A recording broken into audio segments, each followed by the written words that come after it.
Doctor soya.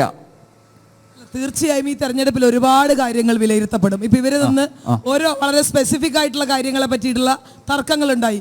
അതിനപ്പുറത്തേക്ക് വയനാട് ദുരന്തം ഉൾപ്പെടെ ഈ രാജ്യത്തുണ്ടായ 10 കൊല്ലം കൊണ്ട് ഈ രാജ്യത്തിലുണ്ടായ വലിയ വിലക്കയറ്റം, അത് ഏറ്റവും വലിയ രീതിയിൽ ചർച്ച ചെയ്യപ്പെടുന്ന ഒരു കാര്യമാണ്. നമ്മളാരും അത് അത്തരത്തിൽ പരാമർശിച്ചു പോയില്ല. ഈ രാജ്യത്തെ സാധാരണക്കാരായിട്ടുള്ള ആളുകൾ, സ്ത്രീകൾ ഉൾപ്പെടെയുള്ള ആളുകൾ, എല്ലാവരും ഈ നിത്യച്ചെലവിന് കഷ്ടപ്പെടുന്ന മനുഷ്യർ ഇതാരാണ് ഇത്തരത്തിൽ, അല്ലെങ്കിൽ ഗ്യാസിന്റെ വില, പെട്രോളിയം അല്ലെങ്കിൽ പെട്രോളിന്റെയും ഡീസലിന്റെയും വില ഉൾപ്പെടെയുള്ള കാര്യങ്ങൾ ചർച്ച ചെയ്യും.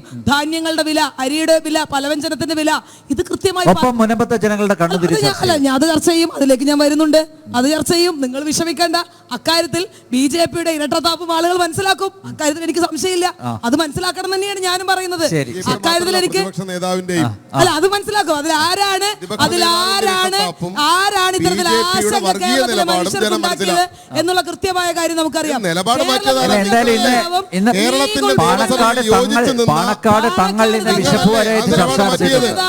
വളരെ കൃത്യമായി ആ വിഷയത്തിൽ സംസാരിച്ചു. ആ മീൻ അല്ലെങ്കിൽ ആ എന്താ പറയാ വെള്ളത്തിൽ കുളം കലക്കി മീൻ പിടിക്കാനുള്ള ധോണിയും കൊപ്പവും വരുന്ന വഖഫ് ചർച്ച ചെയ്യല്ലോ അല്ലെ? അത് നിങ്ങളുടെ നിലപാടും ചർച്ച ചെയ്യും. രണ്ടത്താണി ചോദിച്ച ചോദ്യം ചർച്ച ചെയ്യും എന്ന് പാലക്കാടിന്റെ കർഷകരെ ഗോപാലകൃഷ്ണന്റെ ആശങ്ക ഈ കേരളത്തിലെ CAA വന്നപ്പോ ഒരു നാട്ടിലെ പൗരത്വത്തിന്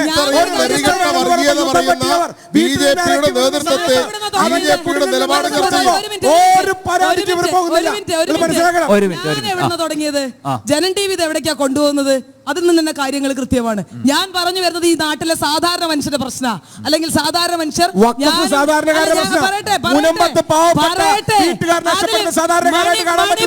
നിങ്ങൾ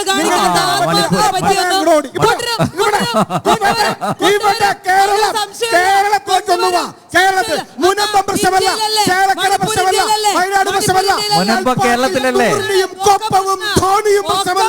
ഇതിന്റെ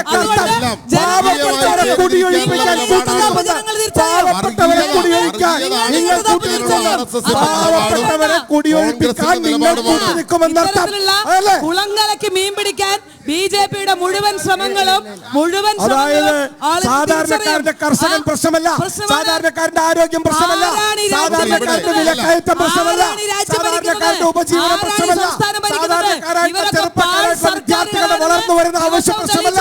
ഇതൊന്നും നിങ്ങൾക്ക് പ്രശ്നമല്ല. നിങ്ങൾക്ക് പാലക്കാട് തങ്ങളുടെ അവിടെ പോയിട്ട് വർഗീയത ഉണ്ടാക്കാം. RSSന്റെ വർഗീയ നിലപാടും ചർച്ച ചെയ്യും. കോൺഗ്രസിന്റെ കൃഷ്ണകുമാർ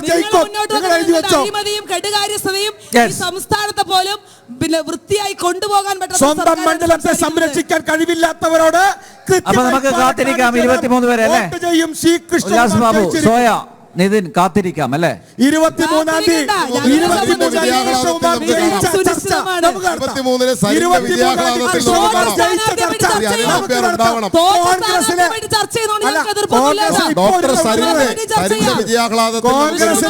കോൺഗ്രസ് BJP ഓഫീസിലേക്ക് നോക്കിയിരുന്നപ്പോൾ എന്നുള്ള കാര്യത്തിൽ സംശയം വേണ്ട. കോൺഗ്രസ് BJP ഓഫീസിലേക്ക് നോക്കിയിരുന്നപ്പോൾ ഒരു കൗൺസിലറെ കൊണ്ട് അവര് പോയി. 23-ാം തീയതി നിങ്ങളുടെ എല്ലാ കൗൺസിലർമാരും ഉദ്വേഗജനകമായിട്ടുള്ള സംഭവ വികാസങ്ങളല്ലേ? ഒരു ത്രില്ലർ മൂവിയുടെ ചേരുവകൾ എല്ലാം പാലക്കാട് ഉപതെരഞ്ഞെടുപ്പിൽ ക്ലൈമാക്സ് എന്തായിരിക്കും? പെട്ടെന്ന് അവസാനിപ്പിക്കാം.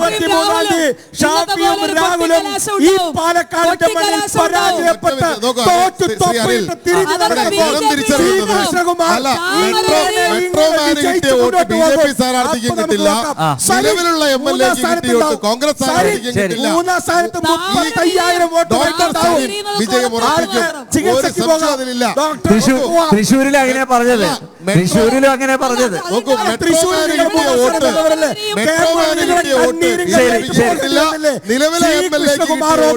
കോൺഗ്രസ്